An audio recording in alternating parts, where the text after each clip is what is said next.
Hello friends, welcome to literature fire channel. இன்றைக்கி நம்ம சேனலில் ராபர்ட் லிண்ட் எழுதின த சீ அப்படிங்கிற ப்ரோஸ் ஒர்க்கோட சம்மரி தான் பார்க்க போகிறோம். அதுக்கு முன்னாடி இந்த மாதிரி சம்மரி வீடியோஸ்க்கு நம்ம சேனலை சப்ஸ்கிரைப் பண்ணிக்கோங்க. அதுக்கு முன்னாடி ஆத்தரோட ஒரு குட்டி இன்ட்ரோ பார்த்துடலாம். இவர் தான் ராபர்ட் லிண்ட். இவரோட full name Robert Wilson Lynd. இவர் ஒரு Irish poet and editor of poetry. அது மட்டும் இல்லாமல் urban literary essayist, socialist and நேஷனலிஸ்ட்டும் கூட. இந்த சி அப்படிங்கிற ப்ரோஸ் எந்த கலெக்ஷன் ஆஃப் ஒர்க்கில் இருக்குது அப்படின்னா லிண்டோட the book of this and that அப்படிங்கிற கலெக்ஷனில் தான் இருக்குது. இப்போ இந்த ப்ரோஸ் என்னன்னு பார்த்துடலாம். முதல்ல இந்த ப்ரோஸில் என்ன சொல்ல வராருன்னா, பொதுவாகவே கடல் அப்படின்னா எல்லாத்துக்கும் ஒரு பயம் இருக்கும். முதல்ல அதுக்கு ஒரு எக்ஸாம்பிளாக த எம்ப்ரஸ் ஆஃப் அயர்லாண்ட் அப்படிங்கிற ஒரு ஷிப்பை பற்றி சொல்கிறாரு. இப்போ டைட்டானிக் கப்பல்லாம் மூழ்குச்சு இல்லையா, அது எதனால மூழ்குச்சு அப்படிங்கிற டிஃபெக்ட்ஸ் எல்லாம் பார்த்து அதெல்லாம் சரி பண்ணி தான் இந்த எம்ப்ரஸ் ஆஃப் அயர்லாண்ட் அப்படிங்கிற ஷிப்பை பில்ட் பண்ணியிருக்காங்க. ஆனால் அப்படி பண்ணியுமே இந்த ஷிப்பும் தண்ணியில் தாக்கு பிடிக்காமல் மூழ்கி தான் போச்சு அப்படின்னு சொல்கிறாங்க. இந்த கடலை நினச்சி இருக்கிற அந்த பயம் எப்படிப்பட்ட பயம் அப்படின்னா, ஒரு பையன் டொபாக்கோ சாப்பிட்டு, அதாவது புகையில சாப்பிட்டு உடம்பு சரியில்லாமல் போனால் எப்படி இருக்கும், அந்த மாதிரியான சிக்னஸ் தான் கடலோட சிக்னஸ் அப்படின்னு சொல்லி கம்பேர் பண்ணுறாரு. அண்ட் ஆல்சோ கடலோட சத்தம் எப்படி இருக்கும், ஒரு மாதிரி கசகசன்னு அந்த சத்தம் இருந்துகிட்டே இருக்கும் இல்லையா, அந்த சத்தம்லாம் நாகிங்காக இருக்குமாமா. அந்த மாதிரி இருக்கனால தான் பீப்புள் அதை ஹேட் பண்ணுறாங்க அப்படின்னு சொல்கிறாரு. அப்படியெல்லாம் நினச்சாலும் கூட மோஸ்ட் ஆஃப் த பீப்புள் கடல் அப்படின்னா ஒரு ஒண்டராக பார்க்குறாங்க, அதிசயமாக தான் பார்க்குறாங்க அப்படின்னு சொல்கிறாங்க. அடுத்து என்ன சொல்கிறாருன்னா, இந்த சீக்கு போனால் நமக்கு இருக்க பயம் எப்படி இருக்கும் அப்படின்னா, இப்போ நம்ம ஒரு ஜூக்கு போனோம் அப்படின்னா அங்கே சிங்கத்தோட கூண்டு, இந்த கரடியோட கூண்டெல்லாம் பார்த்தா நமக்கு எப்படி ஒரு மாதிரி நடுக்கமாக இருக்கும் அதை கிராஸ் பண்ணும்போது, அந்த மாதிரியான நர்வஸ்னஸ் இங்கே சீல இருக்கும் அப்படிங்கிறத சொல்கிறாரு. நம்ம எல்லாருக்குமே ஒரு ஃப்ரெண்ட்லி ரிலேஷன்ஷிப் தான் இருக்குது கடலோட. ஆனால் என்ன இருந்தாலும் ஒரு பயம் ஒன்று வருது இல்லையா, அது எதனால அப்படின்னா, இந்த சீல இத்தனை பேர் மூழ்கி போய் இறந்துட்டாங்க, இந்த கப்பல் இன்னைக்கு மூழ்கிருச்சு, இத்தனை பேர் அடிச்சுட்டு போயிட்டாங்க, இந்த மாதிரியான செய்திகள் எல்லாம் கேட்கும்போது தான் நமக்கு இந்த மாதிரி பயம் ஏற்படுது அப்படிங்கிறத சொல்கிறாரு. அடுத்து ராபர்ட் லிண்ட் நம்மளை, அதாவது பீப்புளை யாரோட கம்பேர் பண்ணுறாரு அப்படின்னா, இந்த ஃப்ரெரி மவுண்டைன்ஸில் வாழ்கிற மக்களோட கம்பேர் பண்ணுறாரு. அதாவது ஒரு பழங்குடியினர்னு வச்சுக்கலாம் இல்லையா, அந்த மாதிரியான மக்களோட கம்பேர் பண்ணுறாரு. எதனால் அப்படின்னா, அவங்க மவுண்டைன்ஸில் ஒரு பெரிய வேல்கனோ இருக்குமாமா, அதாவது எரிமலை இருக்குமாமா. அந்த எரிமலையினால் அவங்களோட வீடுகள்லாம் நிறைய தடவை அழிஞ்சும் போயிருக்கு. ஆனால் இது தெரிஞ்சுமே இவங்களோட முன்னோர்களாகட்டும், இப்போ வாழ்ந்துட்டு இருக்க சந்ததியினராகட்டும் அங்கேயே தான் இருக்காங்க, எங்கேயும் போகலை அப்படிங்கிறத சொல்கிறாங்க. இதனால தான் ராபர்ட் லிண்ட் நம்மளை இந்த பீப்புளோட கம்பேர் பண்ணுறாரு.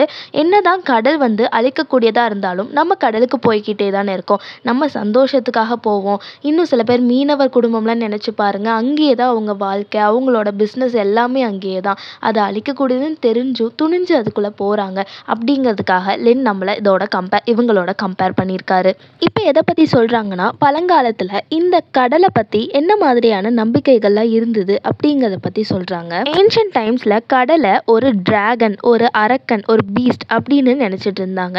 ஏன் அப்படின்னா, கடலுக்கு போனால் எல்லாருமே இறந்து போயிடுறாங்க இல்லையா, அதனால அப்படி நினச்சிட்டு இருந்தாங்க. அந்த டிராகன் என்ன கேட்குறான் அப்படின்னா, ஒரு சாக்ரிஃபைஸ், ஏதாவது ஒரு சாக்ரிஃபைஸ் பண்ணணும்னு கேட்குறான் அப்படின்னு சொல்லி ஒரு மித்து இருந்துருச்சு. அதனால என்ன பண்ணுறாங்கன்னா, பலி கொடுக்க ஆரம்பிக்கிறாங்க. அதுவும் யாரை பலி கொடுக்குறாங்கன்னா, ஒரு அழகான பொண்ணை பலி கொடுக்குறாங்க. அது மாதிரி நிறைய மித்தாலஜிக்கல் ஸ்டோரிஸ் இங்கே சொல்கிறாங்க. அந்த மாதிரி பெர்சஸ் சேவிங் ஆண்ட்ரோமெடா அப்படிங்கிற பொண்ணை பெர்சஸ் அப்படிங்கிறவங்க காப்பாற்றின கதையை சொல்கிறாங்க. இப்போ அடுத்து செயின்ட் ஜார்ஜ் அப்படிங்கிறவர் ஒரு ஊருக்கு போயிட்டுருக்காரு. அந்த ஊரில் இந்த மாதிரி தான் ஒரு டிராகன் இருக்குன்னு சொல்லி நம்பிட்டு என்ன பண்ணுறாங்க, அந்த ஊர் ராஜாவோட பொண்ணை ஒரு மணக்கோலத்தில் மேக்கப் பண்ணி இந்த மாதிரி பலி கொடுக்க அனுப்புகிறாங்க. அப்படி போகும்போது அந்த பொண்ணை ஃபாலோ பண்ணிட்டு போன செயின்ட் ஜார்ஜ் அந்த பொண்ணை காப்பாற்றிருக்காரு. இன்னொன்று என்ன சொல்கிறாங்கன்னா, இந்த கடல் பீஸ்ட் ஒரு பொண்ணை மட்டும் பலி கொடுக்கல, பசங்களையும் பலி வாங்குறதா சொல்கிறாங்க. அந்த மாதிரி ஒரு பிப்ளிக்கல் ரெஃபரன்ஸ் ஜோனா அப்படிங்கிறவர் சொல்கிறாங்க. இவர் யாருன்னா ஒரு ப்ரீஸ்ட். இவர் ஒரு பர்டிகுலர் ஏரியாவுக்கு நான் ப்ரீஸ்டாக போக மாட்டேன் அப்படின்னு சொல்லி ரெஃப்யூஸ் பண்ணியிருப்பார். அதனால இவர் கடலில் போகும்போது இவரோட ஷிப் கவிழ்ந்து என்ன ஆயிருக்கும், இவர் தண்ணிக்குள்ளே விழுந்திருப்பாரு. அப்போ ஒரு வேல் இவரை முழுங்கி இருக்கும். அப்போ இந்த கொடூரமான கடல் பீஸ்ட் பசங்களையும் காவு வாங்குதுன்னு சொல்லி எல்லாருமே நம்பிட்டு இருந்திருக்காங்க. ஏன்ஷியன்ட் பீப்புள் எல்லாமே இந்த கடலை கடலை ஹாஃப் டிவைன் அண்ட் ஹாஃப் மான்ஸ்டராக நினைப்பாங்க அப்படின்னு சொல்கிறாங்க. அதாவது பாதி புனிதமாகவும் பாதி கொடூரமான அரக்கனாகவும் நினைக்கிறாங்க. ஏன் அப்படின்னா ஒன்ஸ் நம்ம வந்து பலி கொடுக்குற வரைக்கும் தான் நமக்கு அது அரக்கனாக இருக்குது, இந்த மாதிரி யாரையா பலி கொடுத்துட்டா அது நமக்கு பிளஸ்ஸிங்காக இருக்குது அப்படின்னு சொல்லி நம்பிட்டு இருந்திருக்காங்க. சாக்ரிஃபைஸ் அப்படின்னா வந்து பலி தானே கொடுத்துட்டு இருந்தாங்க. இப்போ என்னாச்சு, அது வந்து மேரேஜ் வடிவத்தில் மாற்றி பண்ணிட்டு இருந்தாங்க. இதுக்கு ஒரு எக்ஸாம்பிளாக மேத்யூ அர்னால்டோட 4 Second Merman அப்படிங்கிற ஒர்க்கை சொல்கிறாங்க. அதில் என்னென்னா, மெர்மைடு மாதிரி ஒரு பையன் இருப்பாங்க, அவங்களுக்கு ஒரு பொண்ணை ரொம்ப பிடிச்சிருக்கும், மேரேஜ் பண்ணி அவங்க லேண்டுக்கே கூட்டிகிட்டு போயிடுவாங்க. இதெல்லாம் வந்து ஒரு சூப்பர்ஸ்டிஷன்ஸான ஸ்டோரி. இதை வந்து ரெஃபரன்ஸாக இங்கே கொடுத்துருக்காங்க. இந்த மாதிரி ஓல்டன் டேஸில் கடலை பற்றி நிறைய மித் இருந்திருக்கு அப்படிங்கிறத இங்கே லென் சொல்கிறாரு. இதெல்லாம் எதனாலனா அ கைண்ட் ஆஃப் இன்செக்யூரிட்டி. இந்த மாதிரி அவங்க பாதுகாப்பாக உணராதனால, ஒரு பயம் இருக்கிறதுனால இந்த மாதிரி பல விஷயங்களை பழங்காலத்தில் நம்பியிருக்காங்க. இப்போ இருக்க ஜென்ரேஷன் சி எப்படி பார்க்குறாங்கங்கிறத பற்றி சொல்கிறாரு. இப்போ எப்படி நம்ம சீயை வந்து ரொம்ப கம்ஃபர்டபுள் மேனராக இருக்கும், நம்ம அங்கே போய் ப்ளஷர் பண்ணிக்கிறோம், ஜாலியாக போய் அந்த ஷோரில் கால் நினச்சிக்கிறோம், அவ்வளோ ஹாப்பியாக இருக்கும், நமக்கு எந்த பயமும் இல்லாமல் இருக்கும் இல்லையா, அதை தான் சொல்கிறாங்க. அண்ட் ஆல்சோ இப்போ நல்லா அந்த க்ரூஸ்லாம் வந்துருச்சு இல்லையா, நம்ம வந்து இவ்வளோ காசு அஃபோர்ட் பண்ணி அங்கே போய் அந்த கடல்லையே நம்ம ட்ராவல் பண்ணுறோம், சின்ன சின்ன ஐலாண்ட்ஸை விசிட் பண்ணுறோம்.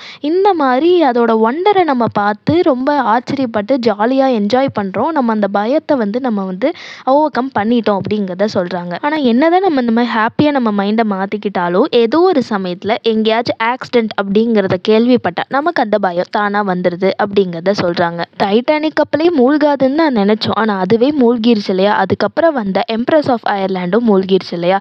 இது எல்லாமே வந்துட்டு அன்பிளசண்டான டெத் ஆச்சு இல்லையா அப்படிங்கிறத அவர் வந்து இங்கே மென்ஷன் பண்ணுறாரு.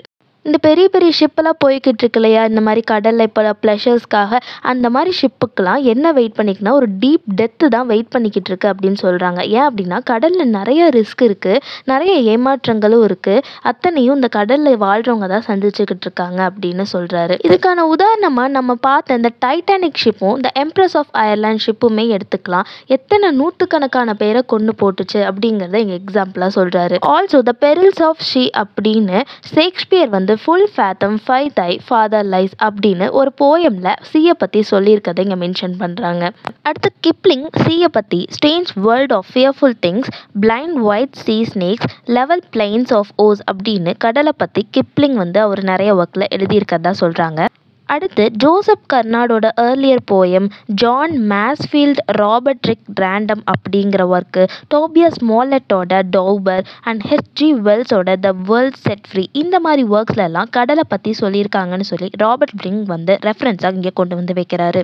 இதெல்லாம் எதுக்கு சொல்லியிருக்காரு அப்படின்னா கடலை பற்றி இந்த மாதிரியான நம்பிக்கைகள்லாம் இருந்திருக்கு அப்படிங்கிறதுக்கு எக்ஸாம்பிளாக இத்தனை போயட்ஸ் கடலை பற்றி எழுதியிருக்காங்க அப்படிங்கிறத ரெஃபரன்ஸாக இந்த ப்ரோஸில் நமக்கு சொல்லியிருக்காரு. இவ்வளோதான் இந்த prose. So that was the end of the prose, the sea.